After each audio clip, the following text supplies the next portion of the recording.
Essa coisa grande e feia aqui é um PC, ou mais especificamente, um clone de um IBM PC do final dos anos 1980. E eu costumava não me interessar muito por eles. Eu sentia que eles eram basicamente os mesmos, e não tinham nada que realmente os distinguisse. E isso é basicamente verdade. Isso realmente não é tão diferente de qualquer outro clone de PC. Não quero estragar o vídeo, mas o termo meio que significa o que diz. Não há nada realmente notável aqui, porque se houvesse, não seria mais um PC. Ainda assim, as maneiras pelas quais isso é o único meio que destacam a luta que os fabricantes têm tido por décadas contra a natureza monolítica da plataforma de PC. A quantidade de esforço investido na criação de hardware de PC realmente novo nos anos 80 e 90 simplesmente não foi tão bem sucedida. E francamente ainda meio que não é. Tudo ainda é bem parecido porque para torná-lo muito diferente você quebraria a compatibilidade e ninguém compraria sua máquina.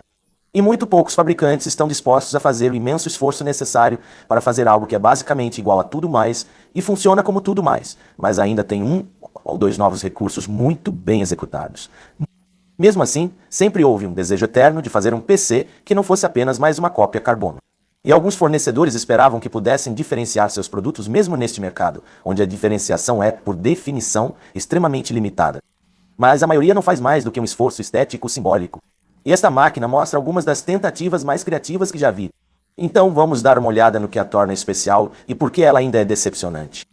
Então o produto é o Head Start Explorer. Foi fabricado em 1989 e vendido sob vários nomes. No ZEUA foi vendido como Head Start.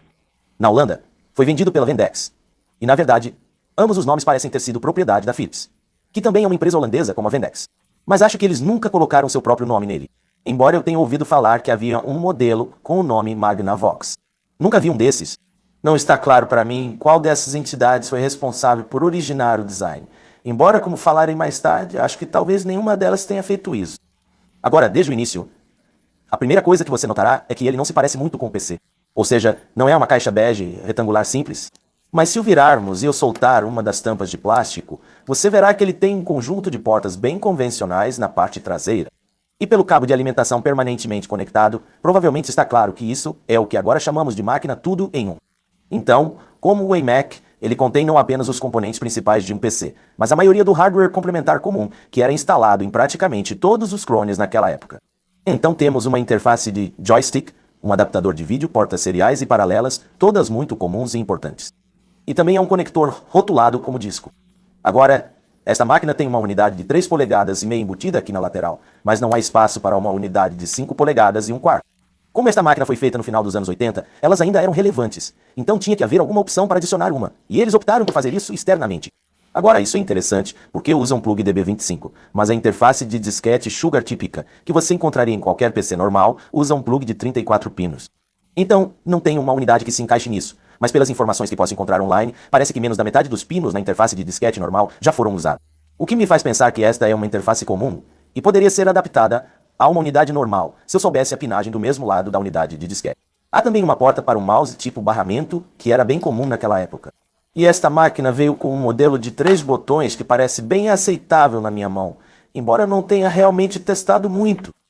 O IBM PC original, e honestamente a maioria dos PCs ao longo dos anos 80, não continha nenhum desses componentes. Cada um dos recursos que acabei de descrever normalmente vinha em uma placa separada que tinha que ser conectada em um slot depois que você comprava a máquina, ou pela pessoa que vendia a máquina para você. Conforme os anos 80 avançavam, esses recursos começaram a ser integrados em algumas, mas não em todas, placas-mãe. Em 1989, a IBM estava vendendo máquinas que tinham todos esses recursos e mais integrados, mas você ainda podia comprar sistemas que tinham poucos ou nenhum deles. Esta máquina estava obviamente no final da integração total do espectro. Este não é um PC completo e pronto para uso, é claro, já que não há um monitor integrado. É provavelmente óbvio que esta máquina foi projetada para ter alguma portabilidade, mas os monitores de PC típicos da época tinham de 13 a 14 polegadas. Então se eles construíssem um desses, teria sido muito difícil movê-lo. E se eles construíssem um pequeno display de 8 polegadas como o Max tinha, provavelmente não teria sido muito fácil ler nada. O Explorer foi de fato vendido junto com um display comum de 14 polegadas. Então o sistema completo teria 3 componentes, se você contar o mouse. Isso ainda é uma portabilidade muito boa em comparação a carregar não apenas um monitor, mas uma grande torre de PC de aço, um mouse e um teclado. Isso nos leva ao que provavelmente é o recurso mais inegavelmente útil que esta máquina oferece, que é o teclado. Era claro, muito comum que computadores domésticos não PC nos anos 80 tivessem teclados embutidos. O Commodore 64, o T99, o BBC Micro e praticamente todos os outros faziam isso dessa maneira. Este é um Apple Duo, por exemplo. E você pode ver por que eu chamo esses designs de cunhas de teclado. A IBM nunca fez um PC que se encaixasse nesse formato, mas várias outras empresas realmente fizeram. Havia o compacto XT da empresa Acer de Hong Kong. Havia o POISC, que era feito na Rússia, e havia alguns outros, todos os quais John C. Dvorak chamava de computadores Winnie, incluindo o Explorer. E, com certeza, várias das máquinas que ele descreveu não foram muito bem sucedidas. Mas pelo que entendi, a oferta Winnie da Tandy, a série 1000, foi. Os Tandy 1000 são uma história por si só, já que não eram realmente clones do PC, mas do PC Junior, a estranha tentativa fracassada da IBM de se aprimorar no mercado do C64. Há alguns componentes de hardware e firmware nesta máquina que realmente não correspondem a um PC convencional. Mas a maioria dos modelos da linha, no entanto, vinha em caixas bege bem comuns. Eles eram principalmente distintos apenas por serem feitos de plástico, em vez de aço. O 1000HX e o ES, no entanto, eram coisas próprias. Este aqui é o HX. Ambos ofereciam os recursos da linha Tandy 1000, mas em um design de teclado em cunha, e tenho a impressão de que venderam muitos deles. A única diferença real entre este e o ES, eu acho, é que o ES tinha uma unidade de disquete de 5 e 1/4, enquanto este tem 2, 3,5 polegadas. Mas eles são praticamente os mesmos. Em termos de portabilidade, este é muito mais conveniente do que uma máquina com um teclado separado. E como é todo de plástico, é muito mais leve do que uma torre de PC. Mas ainda ocupa bastante espaço, então não é muito fácil de carregar. Você não consegue colocá-lo debaixo do braço e não tem alça. Então, embora seja mais leve do que um PC, ainda é bem volumoso. A vantagem aqui vai um passo além.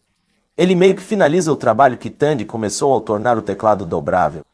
Quando não está em uso, o teclado fica aqui em cima e para acessá-lo, você apenas puxa até que ele se solte. Não há nenhuma liberação. Há apenas algumas abas de plástico aqui. E, surpreendentemente, o plástico não se desintegra há 30 anos. Então parece que eles escolheram um polímero decente em comparação com muitos fabricantes contemporâneos, mas não para a tampa da unidade aqui. Tenho que dizer, este teclado é realmente muito bom. Vou fazer uma demonstração para você mais tarde, mas posso dizer agora, este é meu teclado de computador doméstico integrado favorito. Este é realmente um tópico que sempre quis abordar. E talvez eu o aborde em detalhes em um vídeo futuro. Mas, resumindo, os teclados de computador eram criminalmente ruins durante os anos 80. O IBM PC usava uma unidade extremamente super construída que eles pegaram emprestado de uma estação de trabalho muito mais sofisticada que eles já haviam projetado. Mas o resto dos computadores domésticos vendidos ao longo dos anos 80 tinham teclados que deveriam ser ilegais. O C64, o ZT Spectrum, o Apple II. Os teclados nessas máquinas são dolorosos para digitar. Alguns deles parecem bons de longe, mas assim que você vai usar um, descobre que as teclas emperram. Se você digitar neles em qualquer ângulo normal, a resposta tátil é simplesmente inexistente. E muitas vezes o próprio computador não consegue acompanhar sua digitação de qualquer maneira. A vantagem inicial, por outro lado, é realmente muito boa. E uma das razões para isso é a pouca elevação que há. A maioria dos teclados integrados flutua a alguma distância da superfície da mesa, às vezes até 2 ou 3 polegadas. E até mesmo o Tandy tem uma elevação significativa da frente para a parte de trás do teclado. Mas se voltarmos e olharmos para a vantagem inicial aqui, este teclado é praticamente plano. Ele basicamente parece um teclado comum que é permanentemente conectado à máquina. Então você não tem si no momento em que começa a digitar nessa coisa como acontece em um Apple II. E se você acha que estou brincando, você deveria tentar algum dia. Os interruptores de tecla no Head Start provavelmente não são o que chamaríamos de mecânicos, mas ainda não são nada ruins. E tudo isso contribui para uma experiência de digitação mais do que aceitável. O que, se você pensar bem, faz muito sentido, já que este é o único teclado que você pode usar. Se você vai ficar preso a ele, ele deve ser decente. E é uma pena que outros fabricantes não tenham visto dessa forma. Mas, de qualquer forma, continuando. Com o teclado aberto, agora você pode ver todas as luzes de status no próprio teclado, é claro. Você tem o típico num Lock, Caps Lock e Scroll Lock. Mas aqui no chassi principal, há algumas dicas sobre os aprimoramentos que esta máquina oferece. Você tem a luz de energia, é claro, mas também tem um turbo LED e indicadores de acesso ao disquete e ao disco rígido. Agora, o disco rígido não era tão exótico em 1989. Muitas pessoas os tinham naquela época, mas não acho que a maioria das outras máquinas portáteis comumente disponíveis tivesse espaço para um, então este é bem especial. Apesar de os discos rígidos estarem disponíveis, eles não eram baratos nem obrigatórios. Então, o Head Start não incluía um de fábrica, mas incluía um controlador integrado. E quando o usuário estava pronto para adicionar um drive, ele não precisava abrir a máquina e mexer com cabos, parafusos ou qualquer coisa. Em vez disso, o drive oferecido pelo Head Start, que era um microscreen de 40 MB, vinha em um suporte de plástico, como as bandejas de disco de servidor moderno. E para instalá-lo, você apenas abre esta pequena porta de plástico que eu fechei com fita adesiva na lateral e desliza para dentro e pronto. Infelizmente, não tem um desses drives. Ouvi dizer que todos eles falharam até agora, e a interface não é uma para a qual eu possa obter um drive ou um emulador prontamente. Então, não consegui mexer com isso de jeito nenhum. A propósito, o indicador de status da unidade de disquete, isso não parece ser grande coisa. Mas eles poderiam ter deixado de fora, e ainda bem que não o fizeram. A maioria dos PCs não tinha um indicador de status da unidade de disquete, porque a unidade ficava bem na frente da máquina. Você podia simplesmente olhar para ele e ver a luz. Mas como eles colocaram essa unidade na lateral, se não tivessem colocado uma luz aqui, teria sido muito irritante. Então foi educado da parte dele. Então a luz turbo é talvez o elemento mais intrigante aqui. Mas pode haver algum debate sobre o quão emocionante isso realmente foi para a maioria dos usuários. No meu vídeo do X300 descrevi o conceito do platô. Um ponto no tempo em que as pessoas param de atualizar seus computadores por longos períodos porque continuam fazendo as mesmas coisas e não precisam de melhores recursos. O fascinante sobre o PC é que o primeiro modelo foi o primeiro platô do PC. A IBM projetou em 1981 com uma CPU Intel 8088 de 4,77 MHz e um número enorme de clones vendidos ao longo dos anos 80. Não melhoraram isso em nada. Quase todos os softwares ao longo da década foram projetados para essa especificação e para a maioria dos usuários não havia necessidade ou desejo de ir mais rápido. Então, enquanto a Intel lançou chips mais rápidos como o 286, 386 e 486, meu entendimento é que muitas pessoas nunca tiveram interesse em atualizar para máquinas mais rápidas ou mais capazes. As CPUs mais novas eram mais sofisticadas, mais caras e exigiam mais hardware de suporte, enquanto o design original do PC era extremamente barato e fácil de fazer. Então, a extremidade inferior do mercado permaneceu basicamente inalterada até os anos 90. Na verdade, mesmo em clones que ofereciam melhorias de velocidade para o usuário exigente, com um pouco mais para gastar, você frequentemente não encontraria designs de CPU mais novos. Várias empresas, incluindo a AMD e NEC, produziram chips compatíveis com 8088 que poderiam funcionar em uma placa de PC mais ou menos inalterada, mas ainda fornecer melhor desempenho. As ofertas da NEC eram o V20 e o V30, que não necessariamente rodavam em velocidade de clock mais rápidas, mas frequentemente podiam executar mais instruções por clock para uma velocidade efetiva mais alta. Outros chips, como o 8088, funcionavam, até onde eu sei, exatamente como o design original da Intel, mas eram capazes de rodar em velocidade de clock base mais altas. E é isso que temos nesta máquina. A CPU AMD 8088 One do Explorer pode rodar a 9,54 MHz, então o dobro da velocidade do PC original e teoricamente dobrando a velocidade de qualquer aplicativo. Tenho certeza de que na prática muitas vezes havia problemas de recurso ou barramento que impediam um aumento limpo de 100% como esse, mas tenho certeza de que isso teria sido benéfico para qualquer um que realmente estivesse processando números sérios em casa. Claro, como o design original do PC era tão predominante, alguns softwares simplesmente presumiam que a CPU estava rodando a 4,77 e não rodariam corretamente em nada mais rápido. E é por isso que muitos PCs costumavam ter botões turbo. Se você tem um programa que não consegue funcionar em velocidades de clock mais altas, desabilitar o turbo faz a máquina voltar à velocidade original do PC. O Head Start também tem essa capacidade. Daí o indicador, mas não há botão para isso. Acho que você deve alterar o status do turbo executando um programa do DOS antes de iniciar um aplicativo.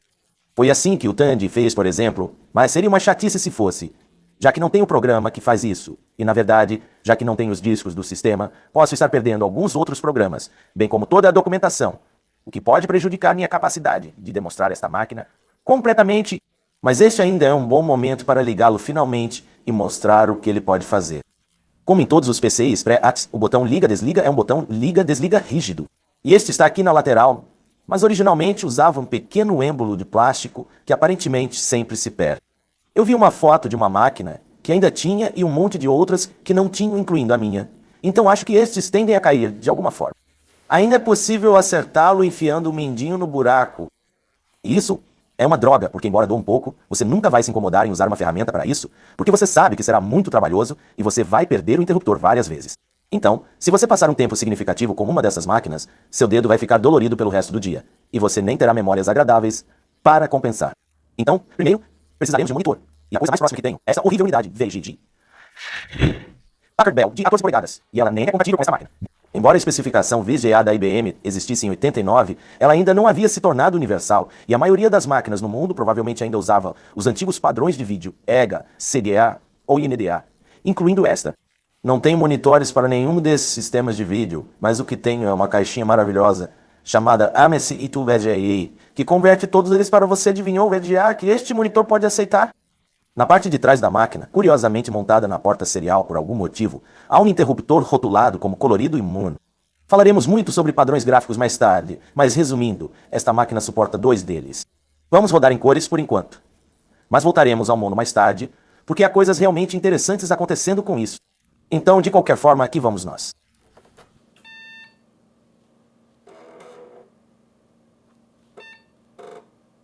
Então, na verdade, temos uma bela tela inicial na inicialização. E isso não era tão comum na época com a maioria dos clones. Você só via BIOS, direitos autorais, e uma contagem de RAM.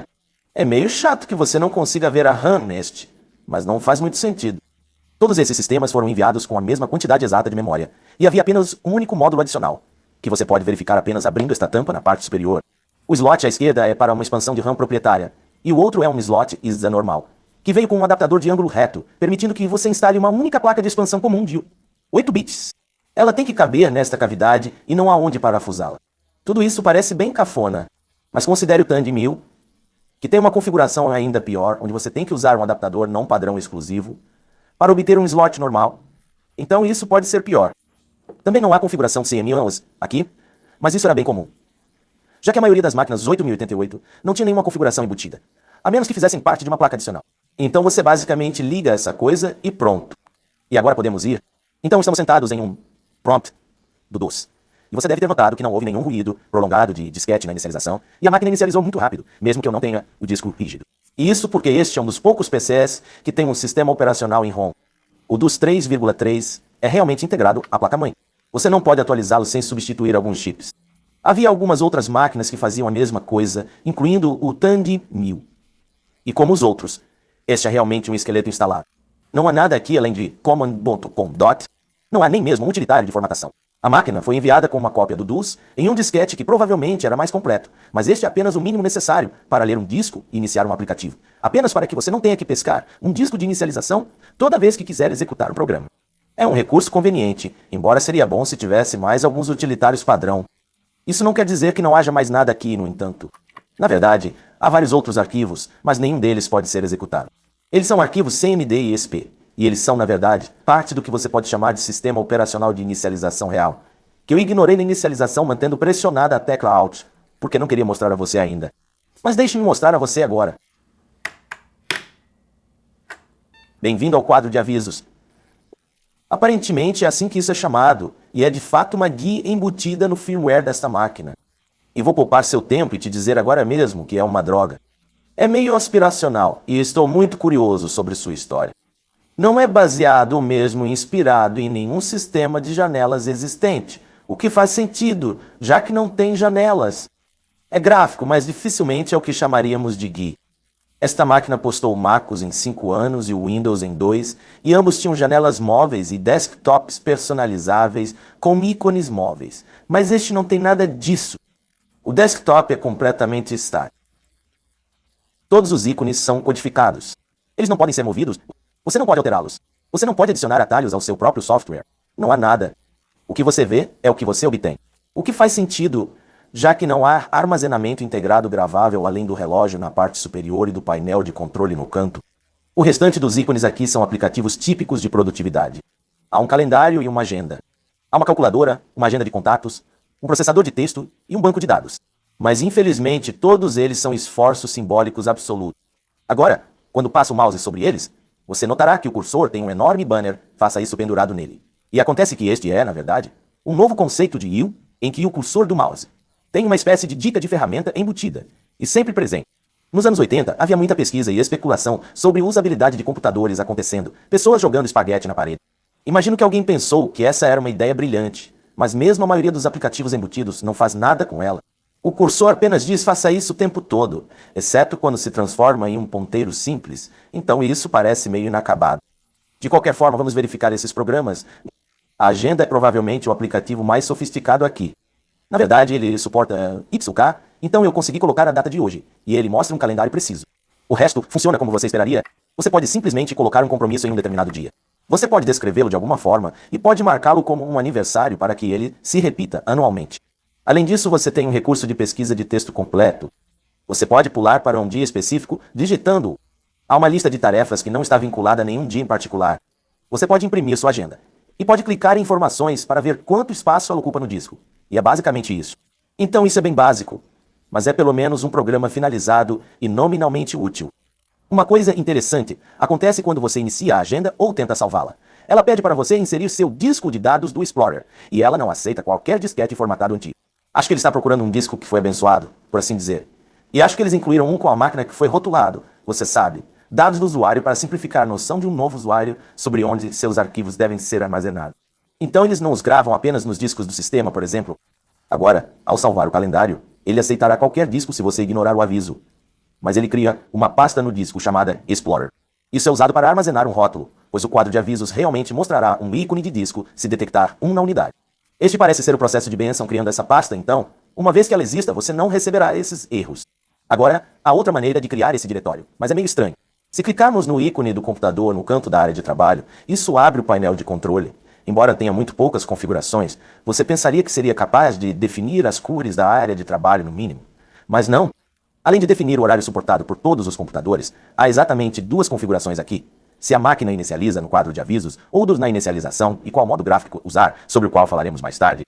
É isso para as configurações. Literalmente 2 bits de dados, nem mesmo um petisco.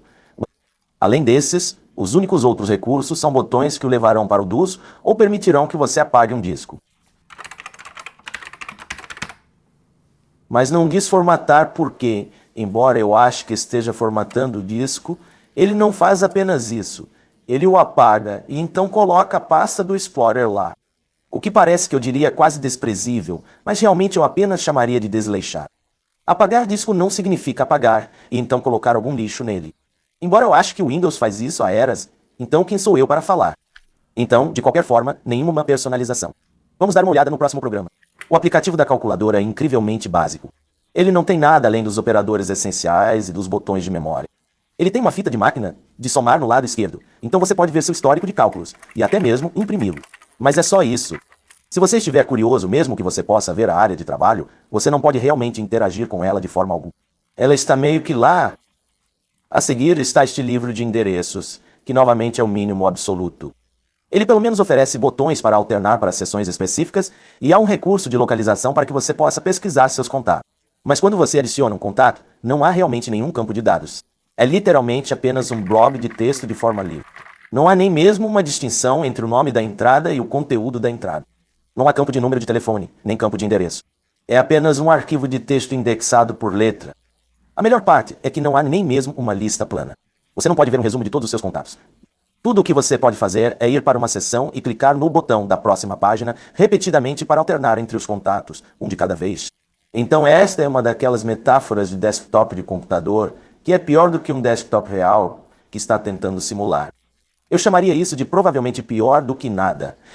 O próximo aplicativo é um processador de texto, e é sem dúvida o pior editor de texto gráfico que já usei. Ele tem pouquíssimos recursos e, novamente, não se preocupou em copiar nada de outras GUIs que pudessem justificar sua existência. Agora, o primeiro problema que devo mencionar é que, se você for realmente um digitador decente, não achará isso utilizável porque a interface é tão lenta que não consegue acompanhar mais do que algumas palavras por minuto. Então, suponha que eu reduza artificialmente minha velocidade de digitação aqui.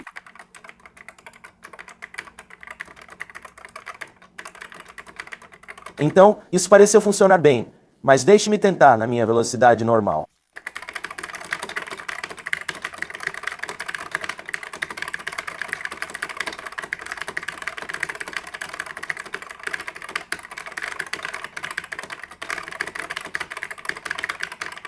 Sim, isso não parece ter funcionado muito bem. Ele é um pequeno ápice favorito. Acho que comecei a digitar em preto e amarelo sueco. Vamos sacudir um pouco. Eu meio que cortei essa filmagem, então você pode não ter notado, mas esse é um problema universal com todo o sistema de quadro de avisos.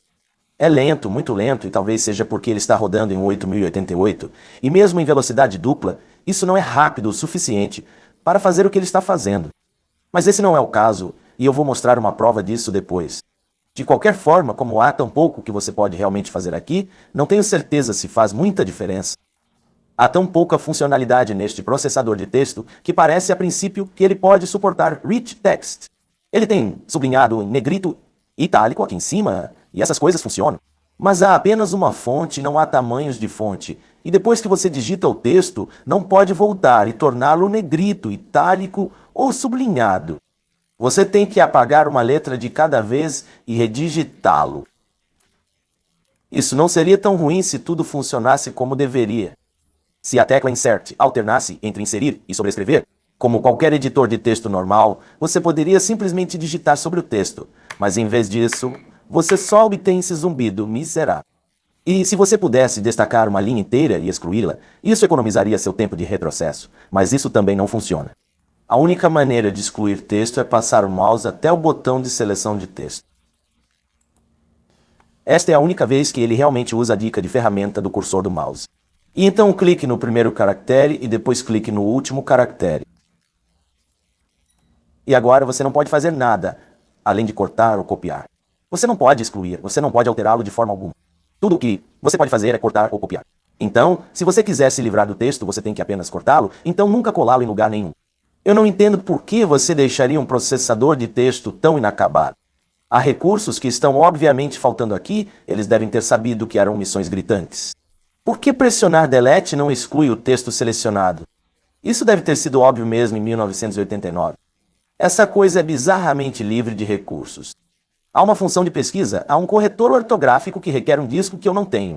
Você pode, é claro, definir suas margens, mas é isso. Esses são todos os recursos. E não vou dizer que isso é patético comparado ao que uma pessoa comum teria em 1989, já que processadores de texto decentes ainda eram bem caros.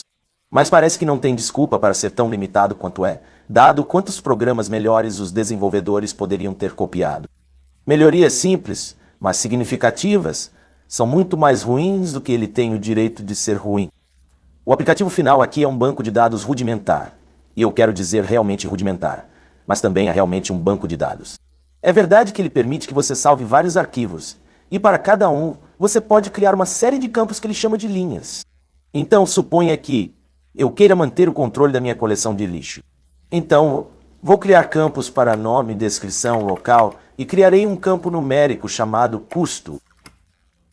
E tendo feito isso, agora posso ir para navegar e clicar em adicionar página para colocar um novo item no banco de dados. Então, você pode usar isso para o tipo de coisa que estou fazendo aqui, ou pode usá-lo para armazenar receita. Ou você pode fazer um livro de contatos melhor ou algo assim, e depois de preencher esses dados, você pode usar a pesquisa de texto completo para encontrá-lo no banco de dados.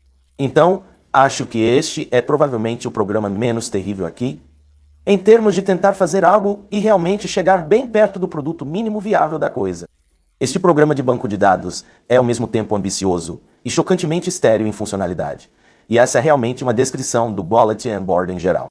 Já que você viu tudo o que ele pode fazer, o único recurso restante é um gerenciador de arquivos muito limitado que você pode usar para explorar discos inseridos. E é tão básico que nem tem associações de arquivos para seus aplicativos integrados.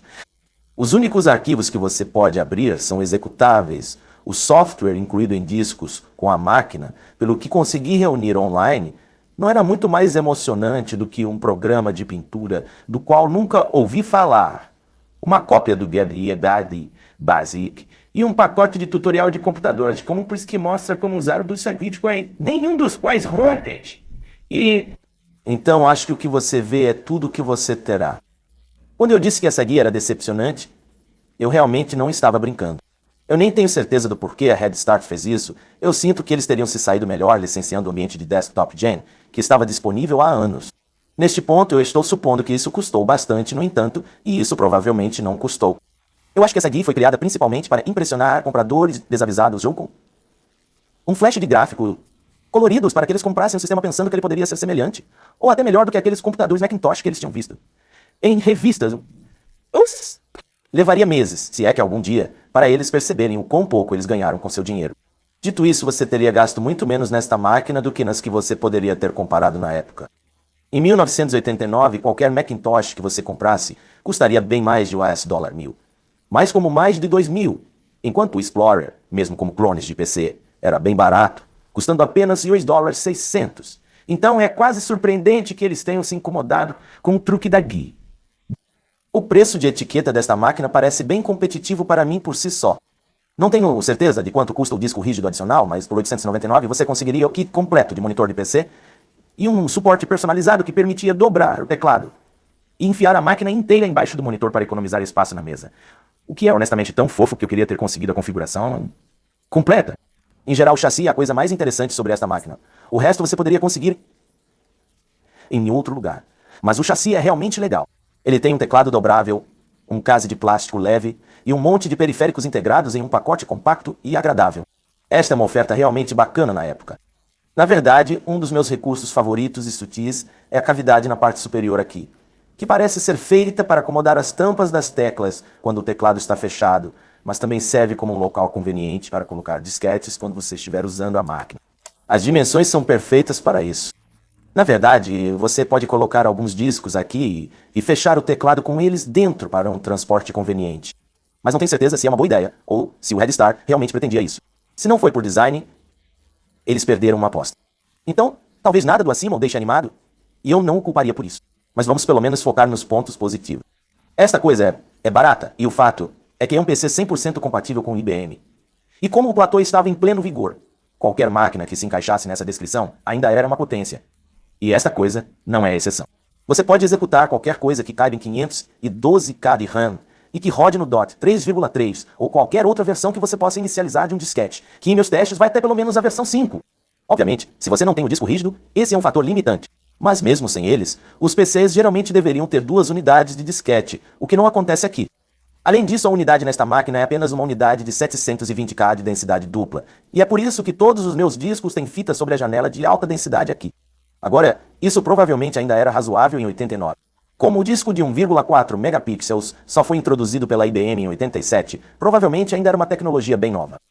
E se você for cuidadoso, pode colocar muita coisa. Em 720E, esta máquina executará o LotusWorks, por exemplo, para que você possa fazer todas as suas planilhas, processamento de texto e banco de dados. Ele também rodará perfeitamente o Word, mas esse programa é mortalmente chato de se olhar. Ele rodará praticamente qualquer outro aplicativo de produtividade dos anos 1980 e até rodará o AutoCAD se você for o desenhista mais paciente do mundo. Sério, leva uns 3 ou 4 minutos para terminar de desenhar esse diagrama bem simples de um bico de mangueira de incêndio. E claro, ele roda jogos. Pelo menos qualquer jogo que estivesse disponível naquela época que você quisesse jogar. Falaremos mais sobre os recursos gráficos mais tarde, mas basicamente qualquer coisa que rode em CDA funcionará. Este aqui é o Dave Perigoso, e aqui está o World PGA Tour Golf. Embora este seja o pior jogo de golfe que já joguei, ele roda muito bem.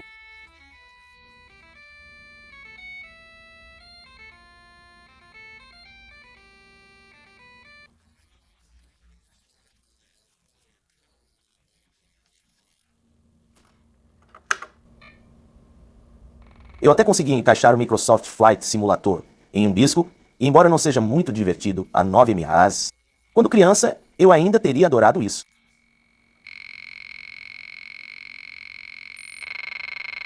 O que eu acho realmente impressionante é que ele rodará o Windows.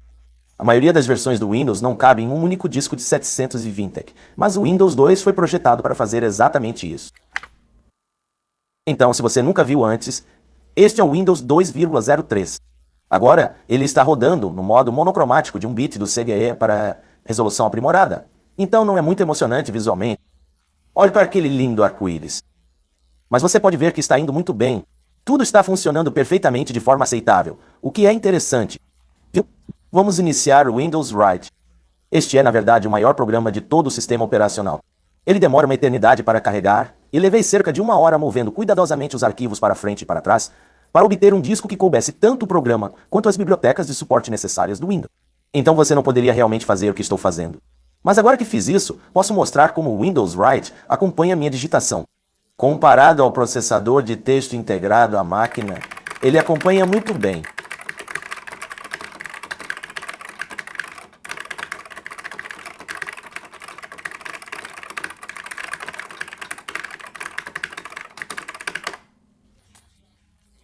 Agora eu digito mais rápido do que quase qualquer pessoa que conheci, mas isso pode acompanhar sem problemas, enquanto o processador de texto integrado se esforça em um ritmo mais do que moderado.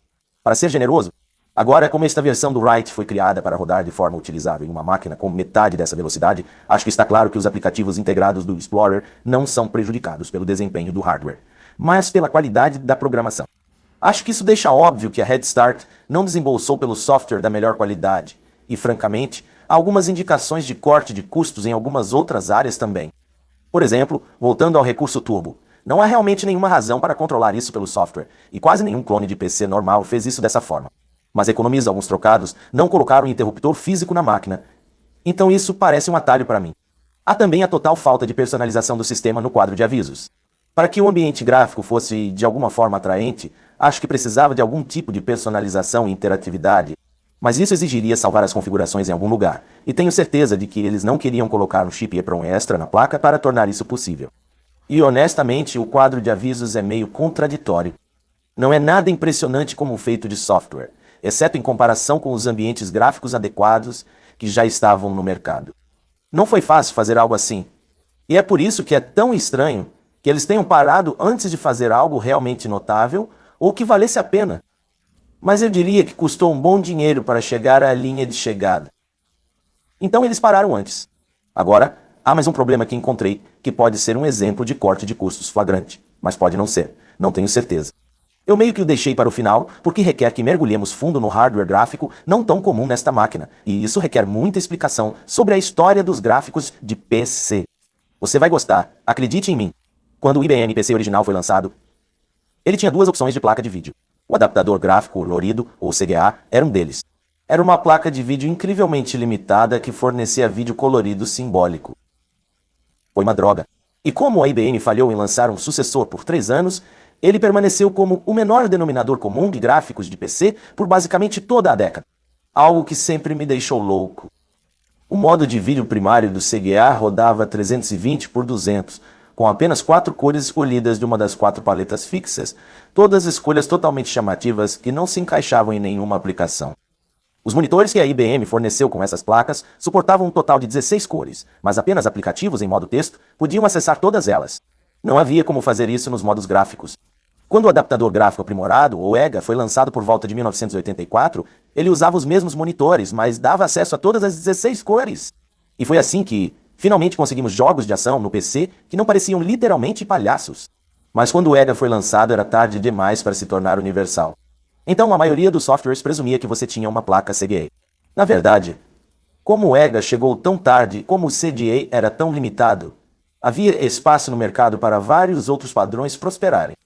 O outro cartão que você podia obter com o IBM PC original era o adaptador de vídeo monocromático, ou NDA, que, como o nome sugere, é limitado a monocromático. Mas além disso, ele também não conseguia exibir gráficos. Era um dispositivo somente de texto, limitado a caracteres ASCII e algumas formas de desenho de caixa brutas, e você simplesmente não podia usá-lo para pintar pixels arbitrários na tela. A razão pela qual ele existia é porque o texto que ele conseguia exibir era fenomenal. Embora o CGA pudesse exibir texto, ele geralmente o fazia com uma fonte horrível de 8x8. E embora tivesse um modo monocromático de alta resolução, ele ainda atingiu o máximo de suas 640 por 202 linhas verticais, o que não é ótimo para texto legível. A saída efetiva do NDA, por outro lado, era de 720x350, uma resolução muito melhor. E como ele usava um monitor monocromático sem máscara de sombra, a qualidade do texto que ele produzia era excelente. Um PC com uma placa NDA produzia basicamente o texto da mais alta qualidade de qualquer instrumento de computação que você poderia comprar nos EU na época. Sinceramente, não conheço nada nos anos 80 que pudesse renderizar texto tão limpo, porque praticamente todos os outros computadores que você poderia comprar usavam um monitor de televisão normal para a saída, geralmente com 240 linhas verticais no máximo. Se você tivesse sorte, então se você estivesse fazendo algum trabalho sério com seu PC, você queria uma placa NDA para texto de boa qualidade. Mas se você quisesse qualquer tipo de capacidade gráfica, você tinha que ter um cardinal CGA. Realmente você precisava dos dois. Conforme a década avançava, alguns fabricantes lançaram adaptadores que combinavam os dois em uma placa e permitiam alternar entre os modos, incluindo o adaptador no Explorer. Até este ponto, eu estava executando a máquina no modo colorido, que funciona como uma placa CGA. Mas se eu mudar o interruptor na parte de trás para mono e reiniciar, ele começa a emitir um sinal MDA. O que você pode perceber porque o texto agora é muito mais denso. Claro, isso é totalmente incompatível com um monitor ZDA normal. O tempo é completamente diferente, as linhas de sinal não são conectadas da mesma forma. Então, enquanto o meu MACI para VGA pode lidar com isso, um monitor CGA real não poderia. Mas embora eu não tenha um monitor ZA, tenho um NDA e parece muito melhor. Então, vamos pegar isso.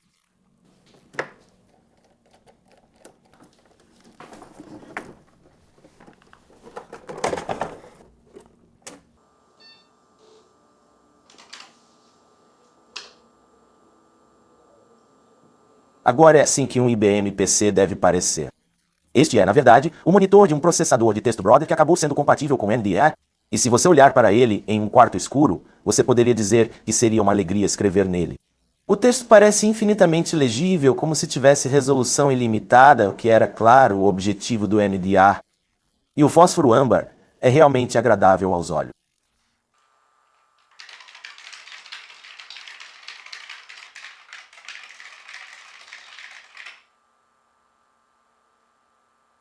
Agora, como eu imagino que os monitores NVDA provavelmente tinham preços bem razoáveis, essa capacidade, que a vantagem inicial poderia ter deixado de fora da máquina, é a graça salvadora se ela ainda precisasse de uma. Incluir suporte a NVDA significa que o Explorer pode fazer basicamente tudo o que o IBM PC fazia em 81, muito do que ainda era totalmente irrelevante. Mas agora veja ele fazer algo que o IBM PC não conseguia fazer, certo?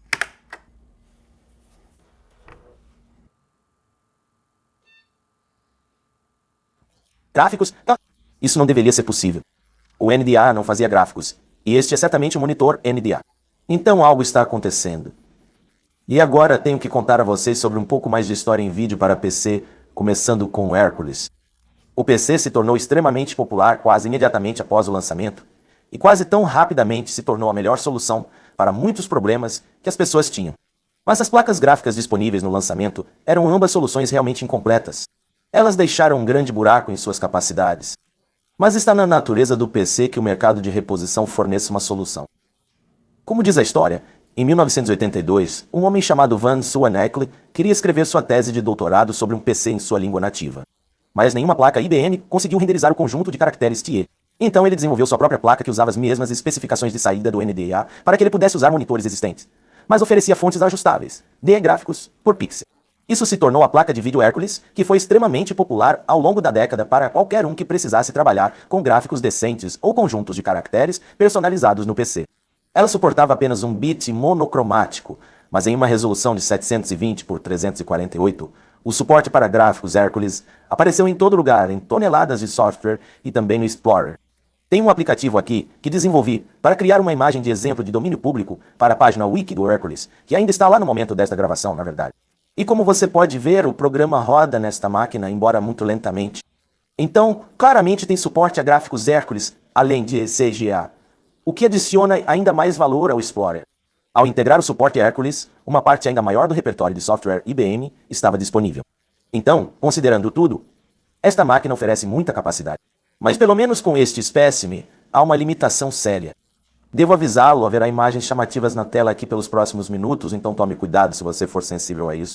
Mencionei antes que consegui rodar o Microsoft Flight Simulator aqui, e parte do motivo pelo qual eu estava tentando rodar isso é porque é um dos poucos jogos, se você quiser chamar assim, que tem suporte gráfico para o Hercules. Mas veja o que acontece quando tento jogá-lo. Parte do problema é que ele está rodando muito devagar. Aparentemente, em 720x 348, até mesmo este chip de 9,5 MHz está tendo dificuldades para renderizar mais de um quadro por segundo. Então o jogo está claramente impossível de jogar nessa velocidade. Mas um problema ainda maior é que cada outro quadro que ele renderiza é um jargão. Metade das imagens são inteligíveis, mas a outra metade é composta de listras e pontos sem sentido. E eu tive esse mesmo resultado com alguns outros aplicativos de teste que tentei. Então, claramente algo está errado com o suporte do Hercules nessa máquina. Eu descobri o que estava errado. Usando este conjunto de testes Hercules, ele renderiza a primeira tela de vídeo muito bem. Mas novamente, o segundo é um absurdo, praticamente da mesma forma. Mas observe que o que está funcionando diz que esta é a página 1. Veja, a placa Hercules tem 2 páginas. Em outras palavras, ela tem memória de vídeo suficiente para armazenar 2 telas cheias de informações de imagem, o que permite que o software use uma técnica chamada virada de página para obter um vídeo mais suave gravando em uma página. Bem, exibindo a outra e, em seguida, virando a página aos cada quadro ser desenhado. Agora, em um emulador, executando o mesmo programa, ambas as páginas parecem boas, mas no Explorer, a página 2 está sempre corrompida. Agora, isso pode ser devido a uma simples falha de hardware. Não tem um esquema para o Explorer, então não sei quais chips RAM estão conectados ao controlador de vídeo. Talvez haja um chip para a página 1 e um chip para a página 2, e o segundo acabou de falhar e precisa ser substituído. Não consigo nem encontrar o chip de vídeo na placa para tentar rastrear as conexões para diagnosticar isso, então não tenho certeza. Mas outra possibilidade é que o Head Start cortou alguns cantos aqui e não forneceu toda a RAM necessária. Essa não era uma prática inédita. Havia placas de vídeo que usavam chipsets que suportavam 32 ou 64 RAM, mas eram enviadas apenas com 16. Então, Embora você possa colocar a placa em modos gráficos de alta resolução, ela não funcionará corretamente. Se os engenheiros que projetaram essa coisa erroneamente pensaram que a segunda página de memória provavelmente não seria usada pela maioria dos softwares, por exemplo, eles podem ter tentado economizar alguns dólares deixando-a de fora. Então a corrupção que estamos vendo pode ser apenas um pedaço aleatório de memória do sistema que está lá, em vez de uma página de vídeo reservada. Admito que isso é especulação, mas não sei como provar isso além de apenas substituir todos os chips de RAM na máquina, o que provavelmente faria mais mal do que bem. Se mais alguém tiver um desses e puder executar o mesmo teste, me avise dos resultados, deixe um comentário e conversaremos. Tenho uma visão bem sombria dos fabricantes de clones dos anos 80. Acho que eles geralmente cortam um caminho, e esta é realmente uma das melhores máquinas que já vi. E espero estar errado sobre isso, porque o suporte adequado ao Hércules realmente tornaria isso um ótimo artefato. É meio difícil encontrar uma máquina com isso, e as placas em si não são tão comuns hoje em dia. E honestamente, além da GUI vergonhosamente ruim e do drive de disquete único, isso parece ser um hardware fantástico. Se eu pudesse fazer os gráficos funcionarem completamente, ficaria emocionado porque conseguiria executar o Windows nele. O Windows no modo Hércules é bem legal, e acho que você pode imaginar que ficaria fantástico em uma tela âmbar, mas parece que o driver do Windows Hércules roda inteiramente a partir da página 2, então é completamente inutilizável. Isso é uma pena, e ainda mais porque o suporte monocromático no Explorer é excelente. Ele até implementa um emulador CDA. Eu não sabia que eles existiam antes, mas enquanto testava esta máquina, percebi que em um ponto eu esqueci de voltar para minha tela colorida antes de iniciar um jogo CDA, mas funcionou de qualquer maneira. Acontece que com todas as placas de vídeo Hércules por aí, as pessoas não queriam mudar para monitores coloridos o tempo todo apenas para executar software que suportasse apenas gráficos EGGA. E como o Hércules tem mais resolução do que o CGA, é bastante fácil dobrar os pixels em uma direção, ou em ambas, para fazer os gráficos CGA se encaixarem no formato NDA. Então, com um truque de software relativamente simples, você pode realmente adaptar o software CGA para a saída para uma placa Hércules. Claro, ainda não há suporte a cores no Hércules. Então, eles têm que compensar mapeando a paleta CGA para vários padrões de dithering. Isso nem sempre resulta em uma tela legível, especialmente para pequenos detalhes coloridos. Mas Action é bastante jogável dessa forma, então está bom o suficiente, certo? Então há uma tonelada de modos gráficos suportados por essa coisa. E se você pode acreditar nisso, há na verdade há um último recurso gráfico que eu não mencionei ainda. Em parte porque é muito difícil provar que ele existe além de um anúncio de revista. Este aqui, que diz que a máquina suporta, eu acho, 16 cores, ZE, que é um termo muito interessante porque o IBM CGA suporta apenas 4 cores. Mas eu posso provar que esta máquina não tem um chip IBM CGA apenas reiniciando. Vê essas cores? Elas não estão em nenhuma das paletas CGA padrão. Eu mencionei que o CGA suportava apenas 4 paletas, todas elas extremamente desagradáveis. Mas este não parece tão ruim, e isso é porque ele está usando cores ilegais. Preto, azul, cinza claro, cinza escuro e branco não combinam com nenhum modo. Especialmente porque há 5 cores lá. Mas isso não é tão chocante. Não muito tempo depois do início da vida útil do PC, vários fabricantes começaram a produzir o que às vezes eram chamados de placas Super EGA, que usavam APIs e hardware muito semelhantes ao CGA, mas adicionavam memória RAM de vídeo e circuitos adicionais para abrir toda a paleta de 16. Na verdade, elas não eram precursoras da IBM EGA, pois quando ela foi lançada, ela adicionou vários novos recursos de hardware e uma arquitetura gráfica completamente diferente, mas certamente forneciam melhorias bem-vindas, supondo que você pudesse encontrar algum software que funcionasse com elas. Como essas placas não eram padrão, o software tinha que ser personalizado com suporte para cada uma delas. E embora vários pacotes de software maiores fizessem isso, como o AutoCAD ou o próprio Windows, a maioria seguia os padrões IBM. Então, comprar uma placa como essa era bastante inútil, a menos que você pretendesse escrever seu próprio software ou obter programas que você sabia que o suportavam explicitamente. O chip gráfico Explorers é basicamente um deles. A Head Start aparentemente ofereceu um SDK para desenvolver software que funcionasse com esse chip, mas é claro que ele já não existe mais, e ninguém se daria ao trabalho de fazer software personalizado só para essa máquina. Claro, as chances disso ser um chip personalizado para o Explorer são quase nulas. Há muitos chipsets existentes que a Head Start poderia ter comprado, e embora eu não consiga identificar pela placa, que finjam ser o controlador de vídeo, eu diria que se eu passasse tempo suficiente tentando programas diferentes, eu encontraria um que suportasse esses modos estendidos. Eu encontraria. Infelizmente, a Head Start não anunciou qual era esse chipset, então se houvesse algum software que o suportasse, não haveria como descobrir. O que parece uma jogada bem idiota da parte deles, mas parece ser da marca, porque no final o Explorer é uma mistura de ideias razoáveis de idiota. Embora eu diga que é mais bom do que ruim, Estou honestamente surpreso por não ter visto mais desses no mercado de usado. Em 89, a maioria dos PCs não era muito menos intimidadora ou mais conveniente do que era quase uma década antes. Eu teria pensado que havia um mercado significativo que ganhou algo que não fosse uma grande caixa de metal com um monte de cabos voadores e placas adicionais. Se o Explorer foi um fracasso tão grande quanto parece, não sei exatamente por que isso teria sido. Talvez tenha sido difícil, tão tarde na vida útil do PC, encontrar uma combinação de um usuário com aspirações pequenas o suficiente para caber nos limites desta máquina e um vendedor disposto a aceitar a comissão. Para uma máquina tão barata, parece que tudo o que eu poderia encontrar no mercado contemporâneo, pelo menos em revistas, custava pelo menos algumas centenas de dólares a mais do que o Explorer. Então, talvez seja só isso. Simplesmente não custava o suficiente, é claro. Também poderia ser mal comercializado. Talvez tenha sido abandonado pelo fornecedor. E acho que isso nos traz de volta a questão de quem realmente fez essa coisa. Ele foi vendido sob pelo menos 3 nomes: Vendex, Head Start Technologies e Magnavox em algum momento, mas francamente, duvido que qualquer filial da Philips tenha realmente algo a ver com o design do sistema. Veja, eu comprei esta máquina há cerca de 4 anos, mas ano passado eu estava no eBay olhando várias listagens de PCs antigos e me deparei com o mesmo sistema.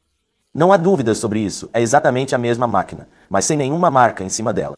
Todos os aspectos dela são obviamente idênticos, exceto pelo nome na parte inferior. Há um adesivo que diz GZN com um número de modelo que não corresponde ao Vendex ou Head Start, mas o BID da FXCC puxa o arquivamento feito pelo Head Start nos EUA. Então, talvez eles tenham sido os designers originais e o licenciaram para este GZN. Mas acho que é igualmente provável que isso tenha sido realmente projetado por alguma empresa coreana desconhecida e licenciado para todos esses nomes diferentes. A marca Head Start certamente já foi usada assim antes, como o Eliezer demonstrou em seu vídeo em outra máquina Head Start, que acabou sendo claramente um design da Samsung, que foi vendido por meia dúzia de outras marcas com apenas pequenas modificações estéticas. Esse era um comportamento desenfreado no mercado de clones naquela época. Quase todo mundo estava fazendo isso, mas a essa altura eu já não tinha mais fatos e já estava bem envolvido em suposições e calúnias. Então acho que já dei tudo o que podia. Quero agradecer a todos por assistirem. Se você gosta disso, considere se inscrever no meu canal, que me permite saber que você gosta desse tipo de coisa. Se você realmente gostou, considere me apoiar no Patreon, como essas pessoas aqui estão fazendo. Custa muito comprar coisas e guardá-las por 4 anos antes de usá-las para qualquer coisa. E as pessoas generosas que me apoiam lá estão permitindo esse tipo de comportamento em todos os sentidos do termo. Então sou muito grato a eles e a todos os outros. Obrigado por assistir.